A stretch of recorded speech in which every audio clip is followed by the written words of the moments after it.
अरे करमजली, तू पैदा होते ही क्यों नहीं मर गई? जाने कौन से कलम से नसीब लिखा कर आई थी मैं, जो मेरे घर में ये कल मुही आ गई। कितने सपने थे मेरे बेटे की शादी को लेकर, सारा नाश कर दिया इसने। करम फूट गए मेरे।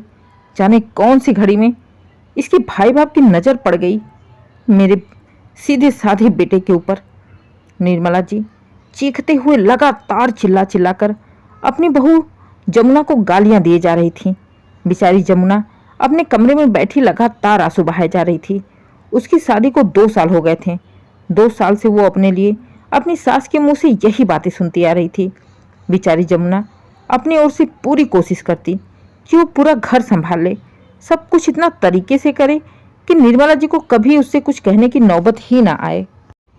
लेकिन निर्मला जी तो निर्मला जी, बेटे की शादी जिन परिस्थितियों में हुई थी उसको लेकर जो चिढ़ थी वो जैसे खत्म होने का नाम ही नहीं ले रही थी। सारा गुस्सा वो बेचारी जमुना पर ही निकालती थी। असल में निर्मला जी के बेटे विनोद की शादी धर पकड़ वाली शादी थी।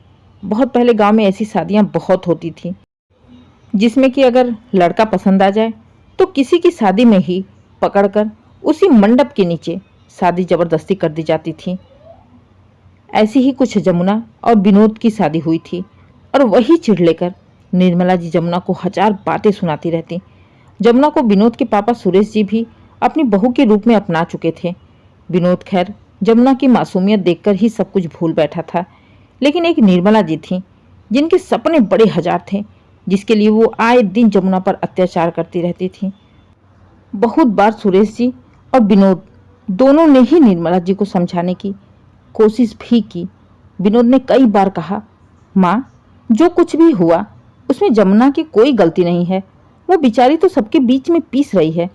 अब वो मेरी पत्नी है, इस घर की बहू है, तो उसे तकलीफ देकर क्या ही फायदा। तुम्हारी चिढ़ उसके मायके वालों से है तो तुम अपनी दुश्मनी रखो ना, मना किसने किया है, लेकिन ये दुश्मनी जमुना के साथ मत करो। देखो बेटा, तुम पत्नी वाले बन सकते हो, लेकिन मुझे मत सिखाओ कि मुझे क्या करना है। तुम जाओ उसकी गोद में जाके बैठो, मुझसे उम्मीद मत रखो। और वो ससुराल में खुश रहेगी तो उसके घर वालों को क्या ही फर्क पड़ेगा। निर्मला जी की बात सुन सुरेश जी ने कई बार कहा, अरे जाने देना, जो हो गया सो हो गया, ऐसा तो होता ही रहता है ना। आए दिन ऐसी कितनी शादियां सुनी है तुमने। अगर सब लोग अपनी बहू के साथ ऐसा ही करने लगेंगे तो बेचारी बहू का जीना ही मुश्किल हो जाएगा। तो छोड़ ना, क्यों बेचारी को तंग करती हो। बड़ा तरस आ रहा है बेचारी पर। और बेचारी के घर वालों ने जो गुंडई दिखाई है वो भूल गए क्या तुम? देखो निर्मला, भूला तो मैं कुछ भी नहीं हूँ, लेकिन उसका गुस्सा तुम उस बच्ची पर मत निकालो। देखो जी, इज्जत से चुपचाप से यहाँ से चले जाओ। मुझे आकर समझाने की जरूरत नहीं है। तुम बहू वाले बने हो, तुम अपनी बहू को लेके रहो, और वो पत्नी वाला बना है तो अपनी पत्नी को लेके चाटे। मुझे मत समझाओ कि मुझे क्या करना है। निर्मला जी किसी के समझाने से समझने को तैयार ही नहीं थी। और बेचारी जमुना, उसकी तो हिम्मत ही नहीं होती कि वो कभी भी सास का सामना भी कर सके। 2 साल हो गए हैं जमुना को इस घर में आए हुए। शुरू शुरू में तो 1 महीने तक निर्मला जी ने उसका मुंह ही नहीं देखा था। वो बेचारी डर के मारे उनके सामने भी घूंघट में ही रहती थी। घर वालों के कहने पर जबरदस्ती जब उन्होंने जमुना को देखा भी तो उसको शगुन के तौर पर मुंह दिखाई भी कुछ नहीं दिया। हाँ, देती थी तो गालियां, बद्दुआएं। बेचारी जमुना की लाचारी थी कि वो कुछ कह ही नहीं सकती। दिन पर दिन निर्मला जी ने घर में जमुना का रहना ही मुश्किल कर रखा था। विनोद के लाख समझाने पर, सुरेश जी के लाख समझाने पर भी सुनने को तैयार ही नहीं होती थी। एक दिन तो निर्मला जी ने हद ही कर दिया। जमुना बहुत ही मन से निर्मला जी की पसंद के दाल के पकौड़े बनाकर लाई थी और निर्मला जी के आगे प्लेट रखते हुए बोली, माँ जी, मैंने आपके लिए दाल के पकौड़े बनाए हैं। इतना सुनते ही निर्मला जी का गुस्सा 7वें आसमान पर पहुंच गया। खबरदार कलमुही, जो तूने मुझे माँ जी कहा तो मैंने तुझे ना अपनी बहू माना है ना अपनी बहू का अधिकार दिया है, इसलिए आइंदा से कभी भी मुझे माँ जी मत कहना। कहते हुए पकौड़े की प्लेट उठाकर सीधे जमुना के ऊपर फेंक देती हैं। बेचारी जमुना की आंखों में आंसू आ गए, रोने लगी। कितने मन से पकौड़े बनाकर लाई थी, लेकिन निर्मला जी ने तो जाने किस मिट्टी की बनी है। एक बार बोलना शुरू किया तो बंद ही नहीं होती।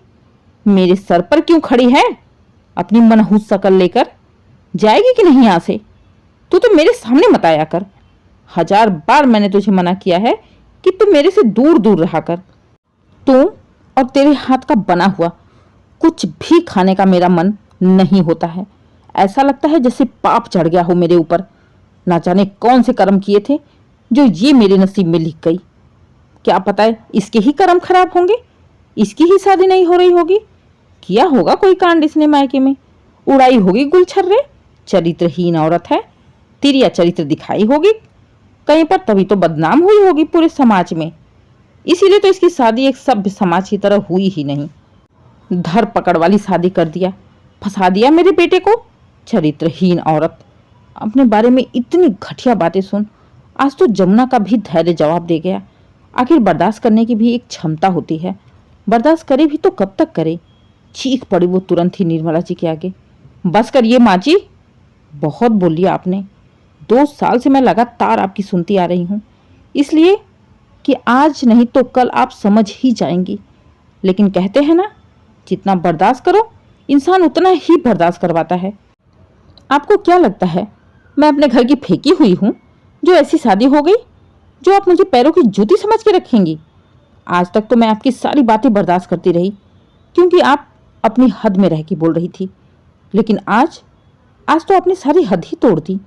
चरित्रहीन कह दिया मुझे, मेरे ऊपर लांछन लगा दिया। अरे अरे अरे, तेरे मुंह में भी जबान आ गई क्या? इसीलिए तो बोलती हूँ, गुंडे भाई की गुंडी बहन। हाँ हूं मैं गुंडी, दिखाऊं अपनी गुंडई? देखोगी मेरी गुंडई? अगर अब एक बार भी मेरे कैरेक्टर के ऊपर उंगली उठाई या मेरे चरित्र के बारे में कुछ भी कहा तो मुझसे बुरा कोई नहीं होगा। वाह रे वाह, आई लोमड़ी बिल के बाहर, तो ये है तेरा असली चेहरा। अरे मैं तो तुझे देखते ही पहचान गई थी कि तू ऐसी ही है। बस करो निर्मला, बहुत बोल लिया तुमने। तभी पीछे से सूरज जी चीख पड़े निर्मला जी के ऊपर। मैं तुम्हारी सारी बातें लगातार सुनता जा रहा हूं। मेरी तो सुन ली, अपनी लाडली बहू की बातें नहीं सुनी? सुना, मैंने तुम दोनों की बातें सुनी। गलत नहीं कहा उसने। उसे तो ये बात बहुत पहले ही तुमसे कह देनी चाहिए थी, क्योंकि जिस हिसाब से तुम रोज उसको बोलती हो, दूसरी लड़की होती तो पहले दिन ही तुम्हारी जबान बंद कर देती।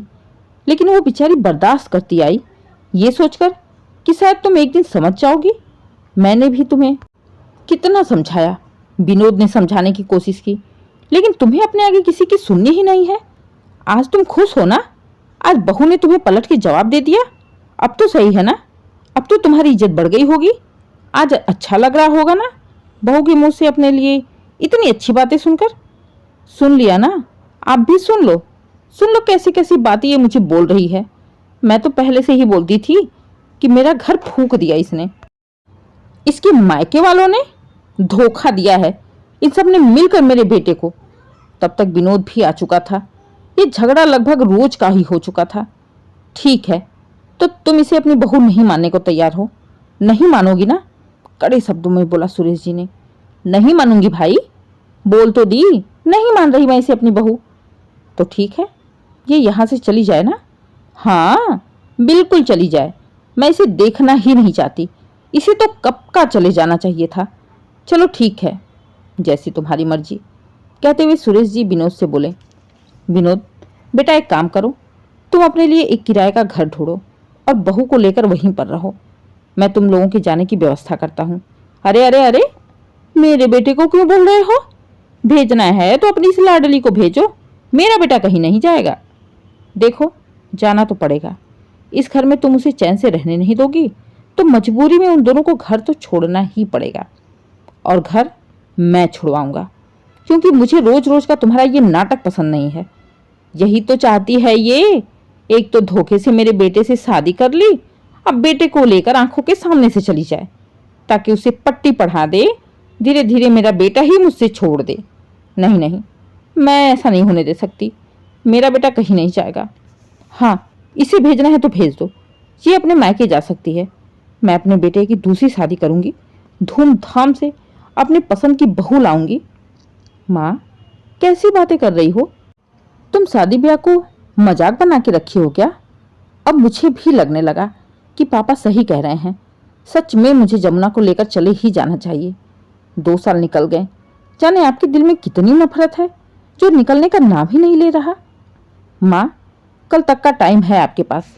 अगर सच में कल तक आपने जमुना को नहीं अपनाया तो मैं इसको लेकर चला जाऊंगा और तब तक वापस नहीं आऊंगा जब तक आप उसे अपनी बहू मानकर इस घर में उसका गृह प्रवेश नहीं करवाओगी।